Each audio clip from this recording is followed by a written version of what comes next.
जिस पल मैं अपनी 70 से भी ज्यादा साल की जिंदगी की आखिरी सांस लेने वाला था, मैंने जबरदस्ती एक मुस्कान अपने चेहरे पर लाई और अपनी पत्नी लू शेन की तरफ देखा। 50 साल की शादी के बाद मैंने उससे पूछा, क्या तुमने मुझे एक भी दिन सच में प्यार किया था? उसकी झिक देखकर मुझे अपना जवाब मिल चुका था। मैंने कमरे में मौजूद अपने बच्चों, पोते पोतियों और पूरे परिवार पर एक नजर डाली। फिर धीरे से कहा, अगर मुझे सब कुछ दोबारा शुरू करने का मौका मिले तो मैं जिंदगी में फिर कभी तुमसे नहीं मिलना चाहूंगा। इतना कहकर मैंने अपनी आंखें बंद कर लीं और मेरी सांस हमेशा के लिए थम गई। लेकिन जब मैंने दोबारा आंखें खोली तो मैं हैरान रह गया। मैं वापस आ चुका था, ठीक बोर्ड एग्जाम से 3 महीने पहले।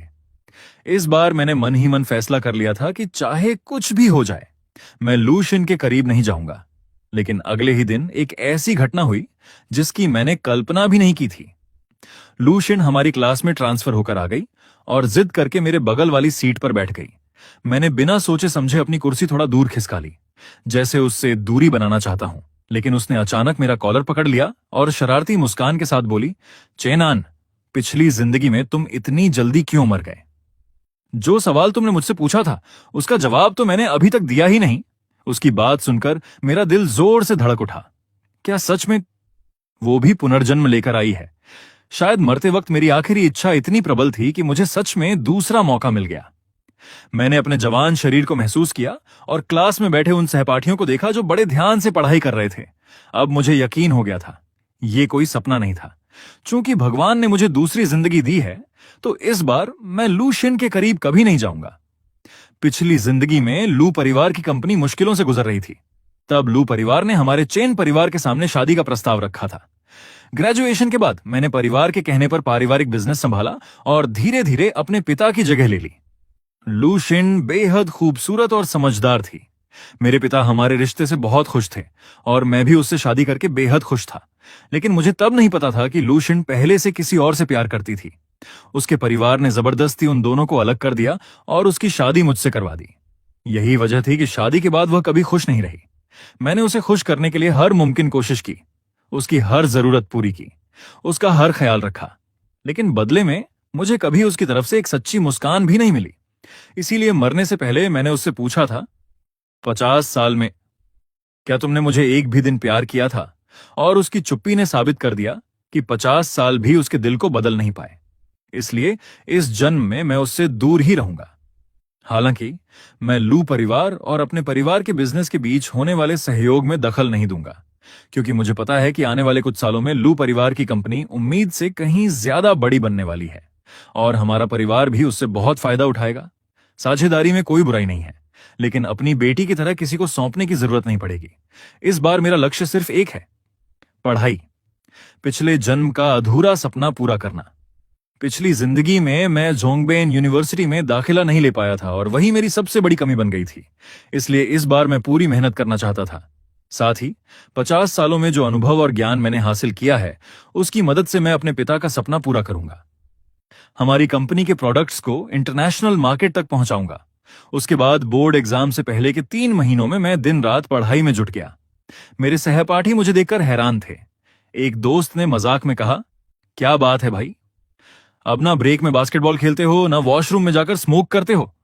तुम्हारे अंदर कोई आत्मा वात्मा घुस गई है क्या? मैं हंसते हुए बोला, मैं 50 साल आगे के फ्यूचर से वापस आया हूं। पिछली जिंदगी में यूनिवर्सिटी में एडमिशन ना मिलना मेरी सबसे बड़ी गलती थी, इसलिए इस बार मैं उसे सुधारना चाहता हूं। मेरे बगल में बैठने वाला दोस्त मेरी बात सुनकर पूरी तरह हैरान रह गया। करीब 2 हफ्ते बाद मेरे पिता का फोन आया। उन्होंने कहा, आज स्कूल के बाद जल्दी घर आ जाना, आज शाम मेहमान आने वाले हैं। रास्ते में लड़कियों को पसंद आने वाले कुछ गिफ्ट्स भी ले आना। मैं समझ गया था, ये लू परिवार ही था। पिछली जिंदगी में जब लू शिन आई थी, तब हमने सोचा था कि हम अभी हाई स्कूल में हैं, इसलिए लिपस्टिक या हैंडबैग देना सही नहीं लगेगा। मैंने काफी सोच विचार करके बड़े बड़े गिफ्ट बैग्स खरीदे। उनमें बड़ी डॉलर्स, फिगर्स, हैंडमेड आइटम्स और तरह तरह के खूबसूरत गिफ्ट्स थे। लेकिन लू शिन ने उन पर मुश्किल से एक नजर डाली और ठंडे स्वर में कहा, अगर मुझे भविष्य में तुम्हारे जैसे इंसान के साथ रहना पड़े तो सोचकर ही जिंदगी मुश्किल लगती है। इसलिए इस बार मैंने फिर से कई बड़े बैग्स खरीदे। लेकिन इस बार उनमें और भी ज्यादा बचकानी चीजें थीं। छोटी cars, Barbie doll, remote control car और ऐसी ही ढेर सारी चीजें, क्योंकि इस जन्म में मैं उसे खुश करने के लिए नहीं बल्कि अपने अतीत के हिसाब बराबर करने के लिए वापस आया था। वैसे देखा जाए तो उन बड़े बड़े गिफ्ट बैग्स में ज्यादातर सामान बच्चों के खेलने वाले टॉयज ही थे। मैं उन भारी बैग्स को उठाकर घर पहुंचा, लेकिन जैसे ही मेरी नजर फिर से लूशियन पर पड़ी, मैं कुछ पल के लिए ठिठक गया। वो अब भी वैसी ही थी, ठंडी, खूबसूरत और बेहद शालीन। उसके पूरे व्यक्तित्व से एक अलग ही रॉयल ऑनरा झलक रही थी। मेरे पिता ने मुझे इतना सारा सामान लेकर आते देखा तो तुरंत आंख दबाकर इशारा किया और अनजान बनने का नाटक करते हुए बोले, अरे बेटा, ये तुम्हारी पहली मुलाकात है श्याओएन से और तुम इतने सारे गिफ्ट्स ले आए। मुझे तो तुमने कभी इतनी अहमियत नहीं दी। मैंने उनकी बात का जवाब देना भी जरूरी नहीं समझा। सीधे उन बड़े बैग्स को ड्राइंग रूम में ले गया और लापरवाही से फर्श पर रख दिया। एक ही पल में सारे टॉयज इधर उधर बिखर गए। मैंने हाथ झाड़ते हुए लू शिन की तरफ देखा और बिल्कुल सपाट आवाज में कहा, लो, ये गिफ्ट्स हैं। पापा ने कहा था तुम्हारे लिए कुछ लेकर आऊं। समय कम था, इसलिए रास्ते के एक स्ट्रीट स्टॉल से खरीद लाया, वरना सुपरमार्केट से थोड़ा अच्छा सामान ले आता। मेरे पिता ने जैसे ही जमीन पर बिखरे हुए 3 साल के बच्चों वाले टॉयज देखे, उनका चेहरा काला पड़ गया। उन्होंने गुस्से में किचन से स्पैटुला उठा लिया और मेरी तरफ बढ़े, लेकिन मुझे डर नहीं लगा। आखिर पिछली जिंदगी में मैं 70 साल का बूढ़ा था और मेरे पिता अभी मुश्किल से 40 साल के थे। उम्र के हिसाब से तो मैं ही उनसे बड़ा था। मैं आराम से सोफा पर बैठ गया, पैर पर पैर चढ़ाया और उसी लहजे में बोलने लगा जैसे पिछली जिंदगी में अपने पोते को डांटता था। इतने बड़े हो गए हो, लेकिन जरा भी बड़ों जैसी समझ नहीं आई। ये क्या हरकत है? मेरे पिता लू शेन और उसके माता पिता सभी एकदम सन्न रह गए। कुछ देर बाद मेरे पिता ने हल्की सी खांसी ली और झेंपते हुए बोले, वो मेरे बेटे और मेरे रिश्ते काफी अच्छे हैं। घर में हम ऐसे ही मजाक करते रहते हैं। शायद इसने आपको अपना ही समझ लिया है, इसलिए फॉर्मेलिटी नहीं कर रहा। यह सुनकर लू परिवार के माता पिता मुस्कुराने लगे, लेकिन लू शिन का चेहरा अब भी शांत था। उसकी भौहें हल्की सी सिकुड़ी हुई थीं, क्योंकि उसके हिसाब से इस जन्म में भी मैं पहले की तरह उसके परिवार का हिस्सा बनने के लिए तैयार हो जाऊंगा। लेकिन उसे क्या पता, मैं अब वो इंसान नहीं रहा। मैं फिर से किसी ऐसे इंसान के साथ 50 साल नहीं बिताना चाहता था जो मुझे कभी प्यार ही नहीं करता। मैं उसके पास गया और ठंडी आवाज में कहा, अगर तुम्हें मेरा गिफ्ट पसंद नहीं आया तो रहने दो, मैं इसे वापस रख लेता हूं। इतना कहकर मैं टॉयज उठाने ही वाला था कि अचानक उसने मेरा हाथ पकड़ लिया। फिर उसने उन गिफ्ट्स में से एक बारबी प्रिंसेस डॉल निकाल ली और अगले ही पल उसके चेहरे पर एक ऐसी मुस्कान उभरी जो मैंने अपनी पूरी पिछली जिंदगी में कभी नहीं देखी थी। उसने धीरे से कहा, थैंक यू। मैं पूरी तरह स्तब्ध रह गया। उसने मुझे देखकर मुस्कुराया। 50 साल, पूरे 50 साल तक मैं उसे जानता रहा, लेकिन उसने कभी मुझे ऐसी मुस्कान नहीं दी। तो क्या ये वही लूशियन नहीं है? क्या किसी और की आत्मा उसके शरीर में आ गई है? या फिर क्या सच में एक बारबी डॉल उसके दिल को छू सकती है? मैंने सिर झटका। मैं इन बातों के बारे में सोचने का कोई मतलब नहीं देखता था, चाहे कुछ भी हो जाए। इस जन्म में मेरा उससे कोई रिश्ता नहीं होगा। मैंने तुरंत उसके हाथ से बारबी प्रिंसेस वापस खींच ली, चेहरा सख्त रखते हुए कहा, सॉरी, ये बारबी प्रिंसेस मेरे लिए है, बाकी सब तुम्हारे लिए हैं। कमरे में मौजूद हर इंसान हैरानी से मुझे देखने लगा।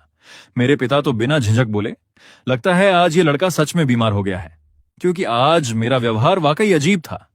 मैंने सोचा था कि मेरी हरकतों से लू शिन नाराज हो जाएगी और फिर हमेशा के लिए मुझसे दूरी बना लेगी, लेकिन मेरी उम्मीदों के उलट वो उन टॉयज को अपने हाथों में पकड़े हुए थी और उसके चेहरे पर एक बेहद हल्की लेकिन सच्ची मुस्कान तैर रही थी। मैं समझ नहीं पा रहा था।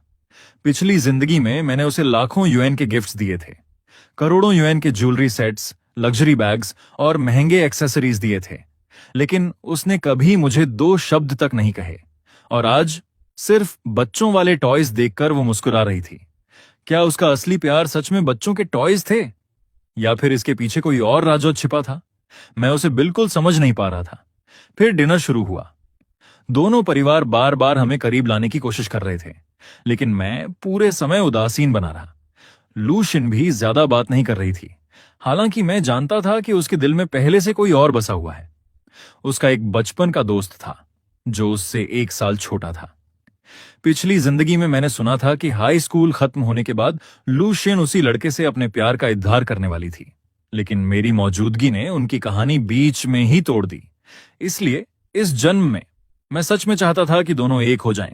बस मेरी एक ही इच्छा थी, कि इस जिंदगी में मेरा और लूशिन का फिर कभी कोई रिश्ता ना बने। और देखते ही देखते रात के 12 बज गए। जब उनका 3 लोगों का परिवार वापस जाने लगा, तब तक मैंने लूशिन से एक भी शब्द नहीं कहा था। पापा मुझे साथ लेकर उन्हें दरवाजे तक छोड़ने गए। तभी अचानक लूशिन रुकी और बोली, मेरा बैग शायद सोफा पर ही रह गया है। पापा ने मेरी तरफ देखा और कहा, चेनान बेटा, जरा बैग लाकर दे दो। मैंने मन मारकर उसका बैग उठाया और बाहर लाकर उसकी तरफ बढ़ा दिया। लूशिन ने शांत आवाज में कहा, थैंक यू। मैं वहीं एक पल के लिए ठिठक गया। वो मुझे थैंक यू कह रही थी। ये तो शायद मेरी पूरी जिंदगी का सबसे बड़ा मजाक था। पिछली जिंदगी में मैंने उसके लिए न जाने क्या क्या किया, लेकिन उसने कभी मुझे धन्यवाद तक नहीं कहा। और आज सिर्फ एक बैग देने पर वो थैंक यू बोल रही थी। मैंने बिना कोई प्रतिक्रिया दिए बस सपाट चेहरा बनाए रखा, मुड़ा और सीधे अपने कमरे की तरफ चला गया। पीछे से पापा की घबराई हुई आवाज सुनाई दी, अरे ये लड़का इन दिनों थोड़ा अजीब बर्ताव कर रहा है, वरना पहले ऐसा बिल्कुल नहीं था। आप लोग बुरा मत मानिएगा, कहीं हमारे दोनों परिवारों की शादी की बात पर असर न पड़ जाए। अगले दिन मैं हमेशा की तरह स्कूल पहुंच गया। क्लास अभी शुरू ही हुई थी कि क्लास टीचर अंदर आए और बोले, बच्चों, आज हमारी क्लास में एक नई स्टूडेंट आई है। इतना सुनते ही दरवाजा खुला और जैसे ही अंदर आने वाली लड़की पर मेरी नजर पड़ी, मैं पूरी तरह सन्न रह गया। नई स्टूडेंट कोई और नहीं बल्कि लूशिन थी। टीचर ने उसका छोटा सा परिचय कराया और मुस्कुराते हुए बोले, लूशिन पहले नंबर 1 हाई स्कूल में पढ़ती थी। उसके रिजल्ट्स बहुत अच्छे हैं। तुम फ्रंट रो में बैठ जाओ, वहां पढ़ाई पर ज्यादा ध्यान रहेगा।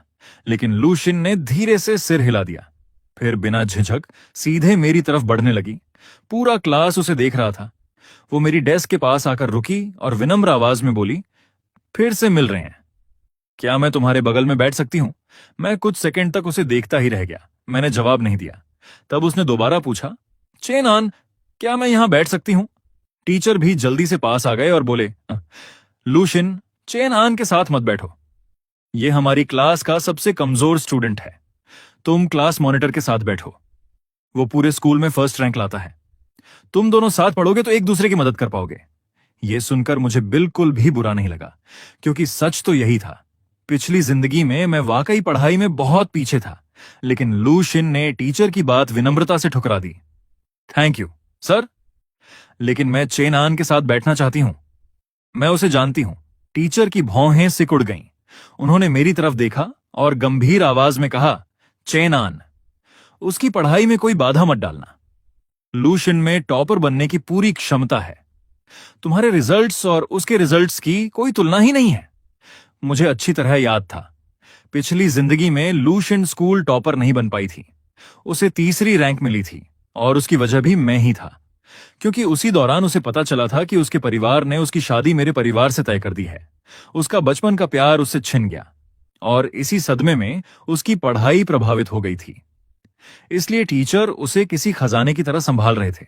अगर लूशिन टॉपर बन जाती तो टीचर की रेपुटेशन भी कई गुना बढ़ जाती। स्कूल में उनका सम्मान और नाम दोनों ऊंचाइयों पर पहुंच जाते। लेकिन इन सब बातों से मेरा कोई लेना देना नहीं था। इस जन्म में मेरा सिर्फ एक लक्ष्य था, यूनिवर्सिटी एंट्रेंस एग्जाम पास करना, फाइनेंस की पढ़ाई करना और अपनी पिछली जिंदगी के 50 सालों के अनुभव का इस्तेमाल करके अपने परिवार के बिजनेस को नई ऊंचाइयों तक पहुंचाना। ये सोचकर मैंने बिना किसी भाव के अपना हाथ बगल वाली कुर्सी पर रख दिया और ठंडे स्वर में कहा, हम पहले कभी नहीं मिले थे। कल रात पहली बार मुलाकात हुई है। कोई दूसरी जगह ढूंढ लो। पूरा क्लास अचानक शांत हो गया। किसी ने भी उम्मीद नहीं की थी कि मैं इतनी खूबसूरत और होशियार लड़की को सीधे मना कर दूंगा। आखिर वो स्कूल की सबसे आकर्षक लड़कियों में से एक थी। लूशिन कुछ पल के लिए ठहर गई, लेकिन अगले ही पल उसके चेहरे पर वही परिचित भाव लौट आए। वही शांत चेहरा, वही हल्की ठंडक, वही जिद्दी स्वभाव। उसने बिना कुछ कहे अपना बैग मेरी टेबल पर रख दिया, फिर मेरा हाथ हटाया और जबरदस्ती कुर्सी पर बैठ गई। उसे देखते ही मेरे अंदर अजीब सी घुटन होने लगी। मैंने यही चेहरा 50 साल तक देखा था और अब बस एक नजर भी मुझे बेचैन कर रही थी। मैं खुद सोचने लगा, आखिर पिछली जिंदगी में मैं 50 साल तक कैसे टिक गया। मैंने हाथ में पकड़ी किताब सीधा टेबल पर पटक दी। धप आवाज से वो हल्का सा चौंक गई। मैंने गहरी सांस ली और कहा, ठीक है, जहां बैठना है बैठो, मुझे कोई फर्क नहीं पड़ता, मुझे रोकने का हक भी नहीं है।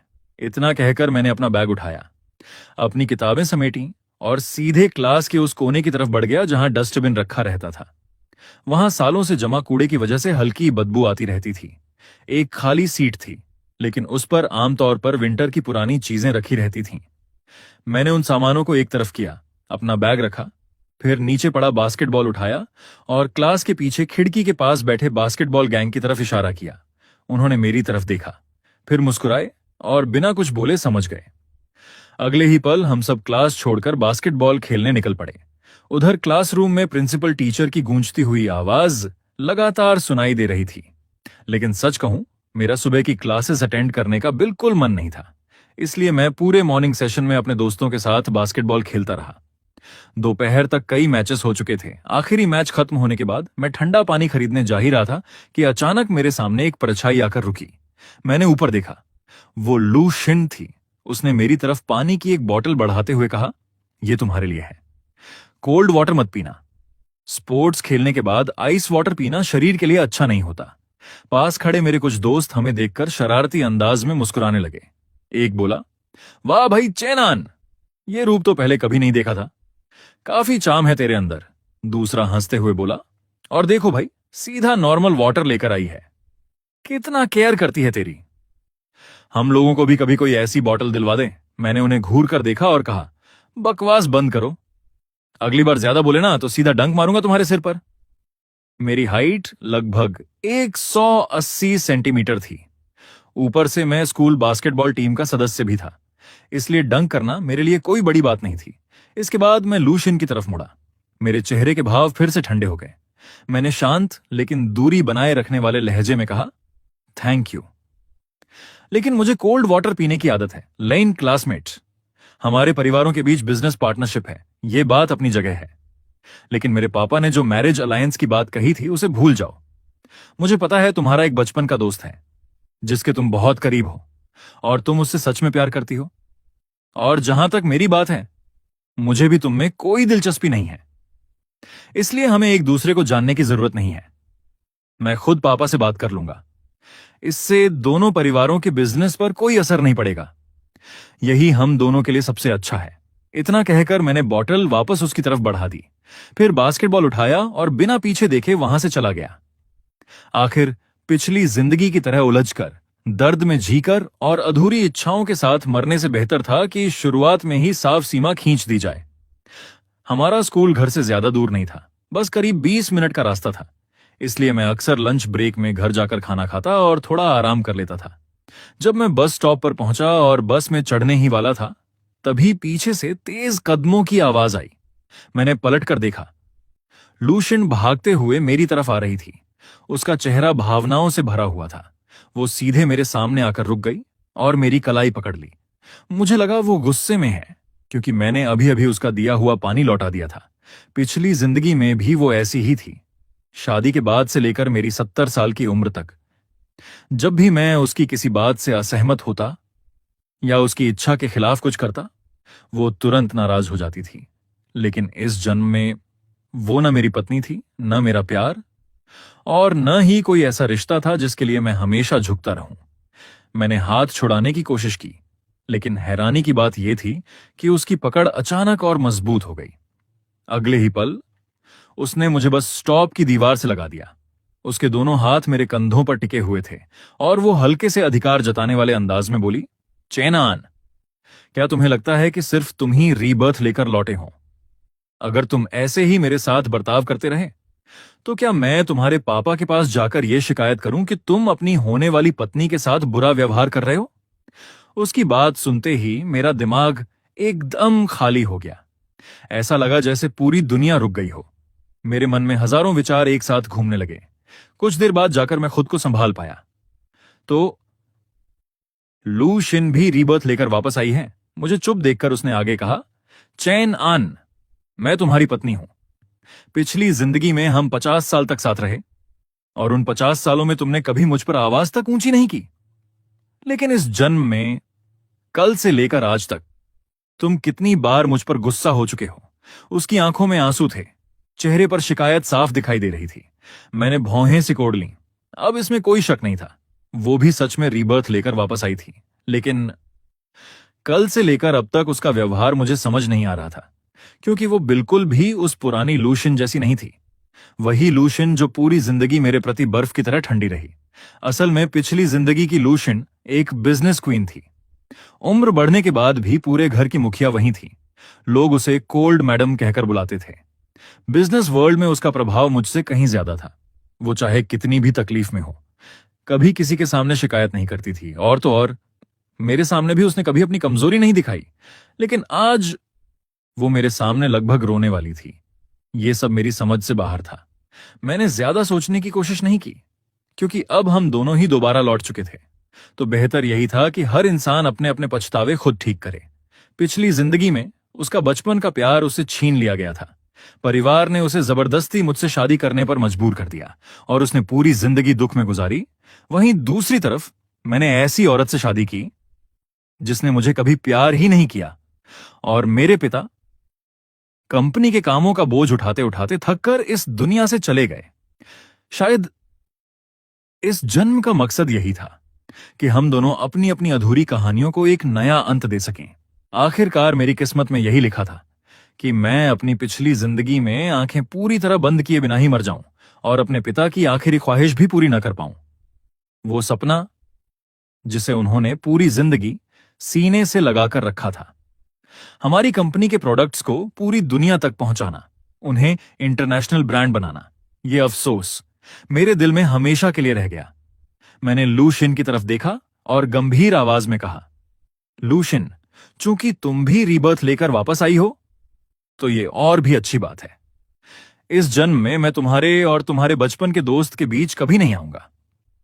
तुम्हें अपनी फैमिली और मेरी फैमिली के बीच कोऑपरेशन करवाने के लिए मेरे करीब आने की कोई जरूरत नहीं है। पिछली जिंदगी में तुमने मेरे परिवार में शादी की थी। तुम इतने साल हमारे साथ रही हो। तुम अच्छी तरह जानती हो कि मैं और मेरे पापा ऐसे इंसान नहीं हैं। और फिर पिछले जन्म में तुम बिजनेस क्वीन बन गई थी।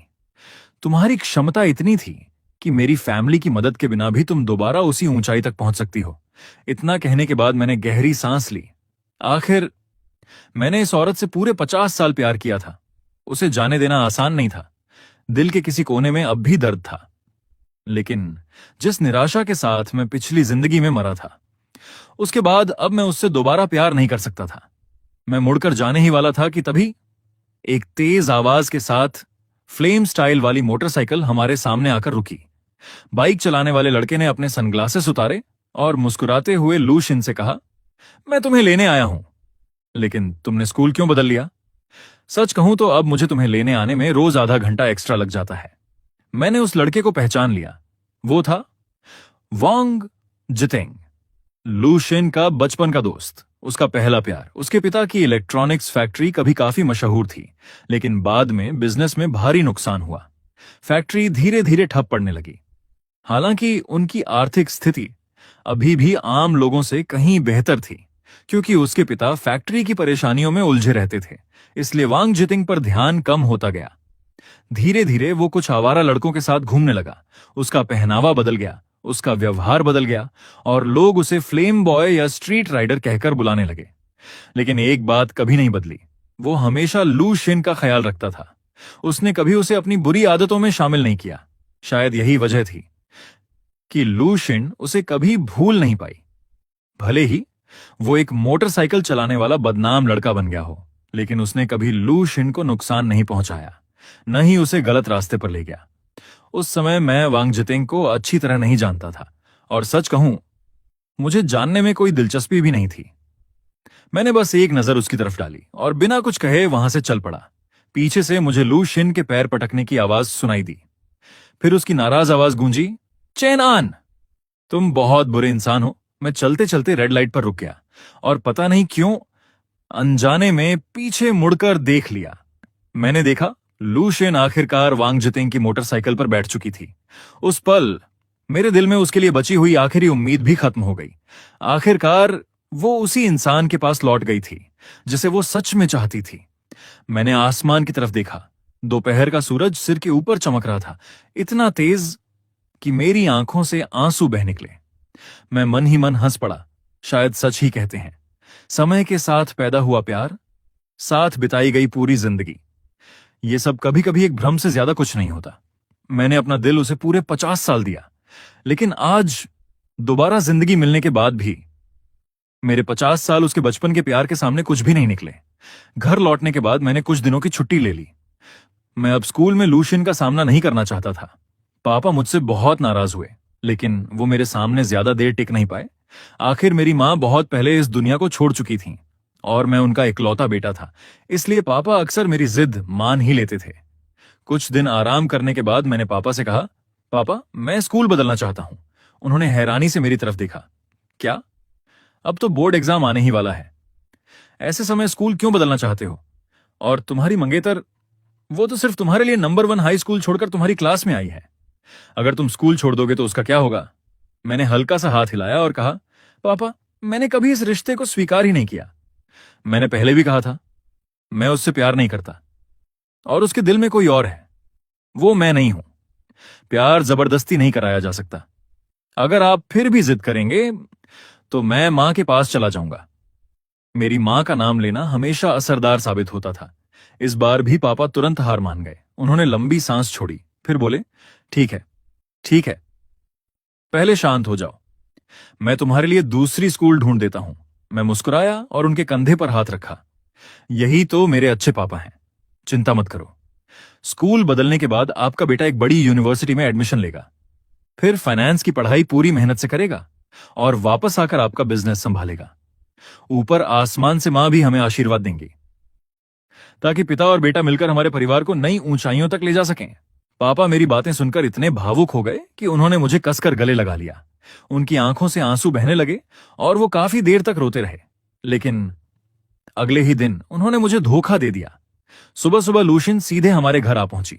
उसने बिना दस्तक दिए मेरे कमरे का दरवाजा खोला। उस वक्त मैं अभी गहरी नींद में था।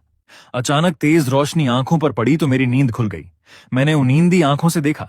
लूशियन सीधे खिड़की की तरफ गई और एक झटके में पर्दे खोल दिए। तेज धूप पूरे कमरे में फैल गई। मैं आंखें सिकोड़ते हुए गुस्से में चिल्लाया, लूशियन, तुम पागल हो गई हो क्या? ये मेरा घर है। मेरे कमरे में बिना इजाजत घुसने की हिम्मत कैसे हुई? लूशियन ने दोनों हाथ सीने पर बांध लिए। फिर बिल्कुल सामान्य लहजे में बोली, मैं यहां 50 साल रह चुकी हूं। ये घर मेरा भी है और ये कमरा भी। उसकी आवाज बिल्कुल वैसी ही थी जैसी पिछली जिंदगी में हुआ करती थी। उसने आराम से मेरा वार्डरोब खोला, फिर मेरे रोज पहनने वाले कपड़े और अंडरवियर निकाल लिए। उसके बाद उसने मेरी रजाई भी खींच दी। मेरी आदत थी कि मैं बिना कपड़ों के सोता था, इसलिए एक पल के लिए मेरा शरीर पूरी तरह उसके सामने आ गया। मैंने घबराकर जल्दी से कपड़े उठाए और खुद को ढक लिया। गुस्से से दांत भींच कर बोला, लूशियन, तुम हद पार कर रही हो। वो मुस्कुराई। सोते वक्त ऐसे रहने की आदत तो तुम्हारी पहले भी थी। मैंने गुस्से में उंगली दरवाजे की तरफ उठाई। बाहर निकलो, अभी के अभी। लेकिन लूशियन बिल्कुल भी नहीं हिली। वो मुस्कुराते हुए बोली, मैं क्यों जाऊं? पिछले 50 सालों तक मैंने तुम्हें अपने हिसाब से चलाया है। अब रीबर्थ के बाद क्या सच में सोचते हो कि मेरी पकड़ से बच जाओगे? उसकी मुस्कान देखकर मेरे अंदर दबी हुई सारी नाराजगी फूट पड़ी। मैंने ठंडी आवाज में कहा, पिछली जिंदगी में शादी के कुछ समय बाद ही मुझे पता चल गया था कि तुम मुझसे प्यार नहीं करती। तुम्हारे दिल में मेरे लिए कोई भावना नहीं थी। मैंने डिवोर्स की बात भी की थी, लेकिन तुमने मना कर दिया। तुमने कहा था कि तुम प्रेग्नेंट हो और अब जो है उसी तरह जिंदगी बितानी होगी। लेकिन इस जन्म में तुम्हें मौका मिला है। तुम्हें मेरे साथ नहीं रहना पड़ेगा। फिर तुम मेरे पीछे क्यों पड़ी हो? लूशियन, तुम्हारा यह व्यवहार मुझे सिर्फ परेशान कर रहा है। एक दिन ऐसा आएगा जब मैं सच में तुमसे नफरत करने लगूंगा। मेरी बात सुनते ही वो एकदम चुप हो गई। उसका चेहरा जम सा गया। मैंने उसकी तरफ देखना भी बंद कर दिया। जल्दी जल्दी कपड़े पहने, पैंट पहनी और कमरे से बाहर निकलने के लिए दरवाजा खोल दिया। लेकिन तभी पीछे से लूशियन ने मुझे कसकर पकड़ लिया। उसने मुझे पीछे से गले लगा लिया। उसकी आवाज कांप रही थी, चेनान, माफ करना। पिछली जिंदगी में तुम्हारे उस सवाल का जवाब मैं नहीं दे पाई थी, लेकिन इस जन्म में मैं तुम्हें जवाब देना चाहती हूं। मैंने उसे बात पूरी करने का मौका ही नहीं दिया।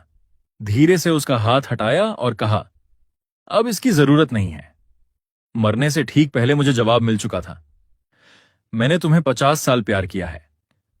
अब मुझमें दोबारा प्यार करने की ताकत नहीं बची। कृपया मुझे अकेला छोड़ दो। इस जन्म में हम सबसे करीब रहने वाले अजनबी बनकर रहें। क्या इतना भी नहीं हो सकता? हम अभी सिर्फ 18 साल के हैं। पूरी जिंदगी हमारे सामने पड़ी है। धीरे धीरे तुम उस इंसान को भूल जाओगी जिसे तुम प्यार नहीं करती थी। पिछले जन्म में तुम्हारे अपने अफसोस थे, मेरे भी थे। तो इस जन्म में हम दोनों अपने अपने पछतावे ठीक कर लेते हैं। लू शेन की आंखें लाल हो गईं, आंसू लगातार गिरने लगे। वो बार बार सिर हिलाने लगी। नहीं, तुम मेरे पति हो। 50 साल के रिश्ते को तुम ऐसे कैसे छोड़ सकते हो? मेरे गले में कड़वाहट उतर गई। अगर मैं कहूं कि मुझे दर्द नहीं हो रहा तो वो झूठ होगा। लेकिन मैं अब वही गलती दोबारा नहीं दोहराना चाहता था। मैंने गहरी सांस ली। हां, मैं छोड़ रहा हूं। लूशिन ने अपने आंसू पोंछे। फिर उसकी आंखों में एक अजीब सी दृढ़ता आ गई। वो बोली, मुझे पता है तुम मुझ पर विश्वास नहीं करते। पिछली जिंदगी में तुमने 50 साल तक मेरा ख्याल रखा, तो इस जन्म में अगले 50 साल में तुम्हारा ख्याल रखूंगी। लेकिन चाहे वो कितनी भी बातें करे, मेरे लिए उस पर भरोसा करना असंभव था। आखिर हम दोनों दोबारा जन्म लेकर लौटे थे। फिर वो उस इंसान को कैसे भूल सकती थी जिसे वो सबसे ज्यादा चाहती थी, वांग जितेंग। नीचे डाइनिंग टेबल पर पहुंचे तो पापा हमें साथ देखकर खुशी से खिल उठे। उन्होंने मुस्कुराते हुए कहा, आओ आओ मेरे बेटे और मेरी बहू, मैंने तुम दोनों के लिए ब्रेकफास्ट तैयार किया है। मैंने पापा को घूर कर देखा। वो तुरंत नजरें चुराने लगे। मैंने बिना कुछ कहे एक बन उठाया और सीधे बाहर निकल गया। पीछे से लूशिन ने भी एक बन उठाया और मेरे पीछे पीछे चल पड़ी। मैं तेज चलता तो वो भी तेज चलती। मैं रुक जाता तो वो भी रुक जाती। मैं मुड़ता तो वो भी मुड़ जाती। धीरे धीरे मैं अंदर से बुरी तरह चिढ़ने लगा। मैं सोचने लगा, पिछली जिंदगी में मुझे कैसे पता ही नहीं चला कि ये लड़की इतनी जिद्दी और परेशान करने वाली भी हो सकती है। पूरे 15 दिनों तक वो मेरी परछाई बनकर मेरे साथ रही। जहां मैं जाता वो वहीं पहुंच जाती। धीरे धीरे पूरा स्कूल इस बात से गूंजने लगा। हर कोई हैरान था। कोई समझ नहीं पा रहा था कि स्कूल की टॉप स्टूडेंट, जो पूरे स्कूल में फर्स्ट रैंक लाती है, वो आखिर क्यों एक लास्ट बेंच वाले लड़के के पीछे घूम रही है। अफवाहें फैलने लगीं। कुछ लोग कहने लगे, चेन आन तो रिच फैमिली का लड़का है, शायद लूशिन उसी का सहारा लेना चाहती है।